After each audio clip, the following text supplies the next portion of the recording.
Hey guys, I'm Sarah Stone Love. Welcome back. If you're new here, this channel is all about the science and psychology of manifesting. We don't actually manifest what we wish for or what we hope for. We manifest what we believe we deserve, and what we believe is possible for us. So today we are talking about how we can actually shift those beliefs so we can start shifting our reality so it aligns with our dreams and our desires. I've been using these methods to disempower my limiting beliefs and change the things that I believe, like I am enough. In my history of being an independent business owner, I have never had so many commercial jobs. Money is pouring into my lap left and right, clients coming out of the woodwork, some clients that I've been chasing for years, they are now approaching me. So I want to share with you this incredible book. No, I'm not getting paid to share this with you. So this particular book by Don Miguel Jr., The Mastery of Self.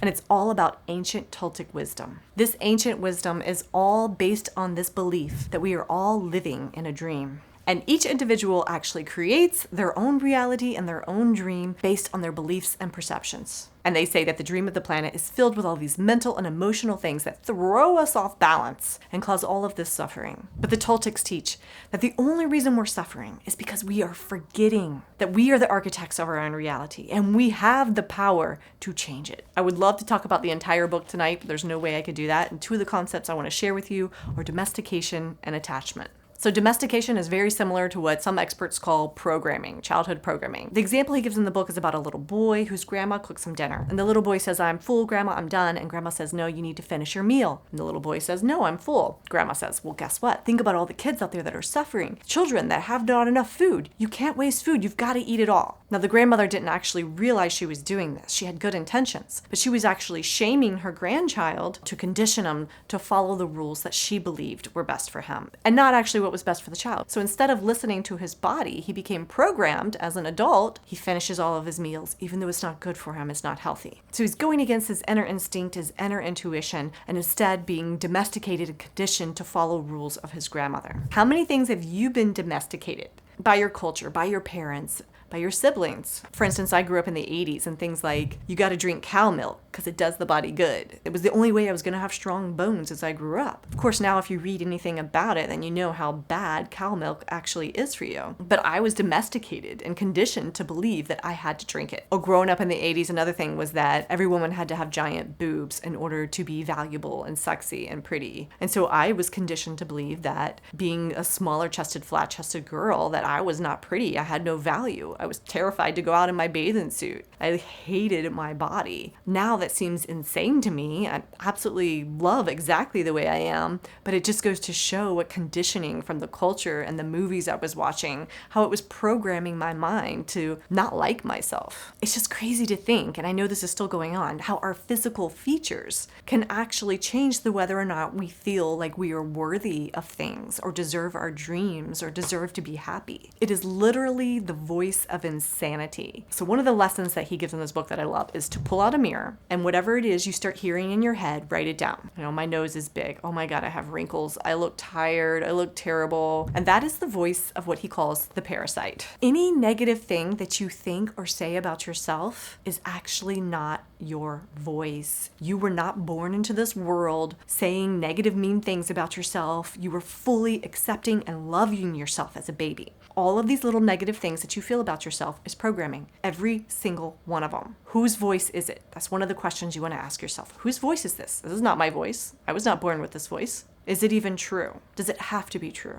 Love and light is our true essence of every single one of us. It is the essence of creation. There are no mistakes in creation. So you can't say that this person's enough for their dreams, but I'm not. Because there are no mistakes in creation. And you are a part of the greater good. You are a part of the whole. You are just as important as everybody else. And anything inside of you that's telling you you're not is simply a lie. It is a program. And if you can just spend a little bit of time questioning it, thinking about where it came from, the root of it, we are all equally enough for our dreams. And in fact, you would not have dreams. You would not have insight and excitement and passion about things if it wasn't for a reason. That is your intuition trying to guide you and show you, hey, this will raise your vibration.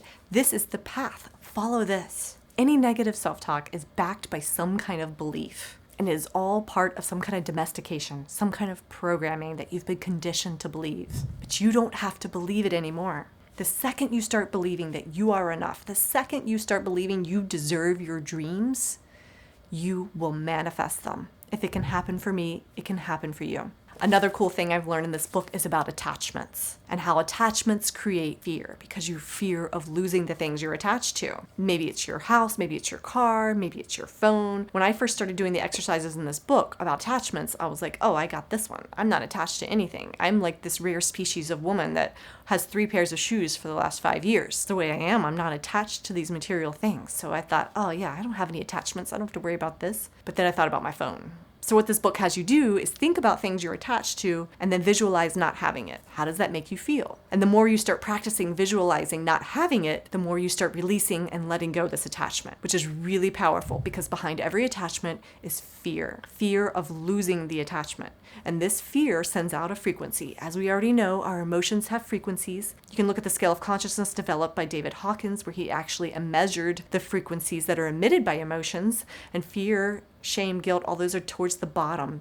And when we emit these types of frequencies, we start attracting these types of experiences into our life. So the more we can let go of these attachments and release this fear, we're raising our vibration. The more we let go of our fear and attachments, the more we let go of our domestication, let go of the programming, these limiting beliefs, there's absolutely nothing that can stop you. I know we've all been told we can just affirm statements over and over every day, and it'll do the same thing. And it will act as a pattern interrupt and start to shift your mind over time. But for me, it wasn't enough because no matter what, when I was affirming those things every day, unconsciously, I was saying the opposite 100 times more. So if these beliefs are rooted strong in your subconscious, it will actually overpower the affirmations. But when you release these beliefs, your affirmations become like fire. I've been manifesting more money. I've been manifesting peace. I've been feeling more fulfilled. I've been having more connection, deep connections with my family. Absolutely is working for me.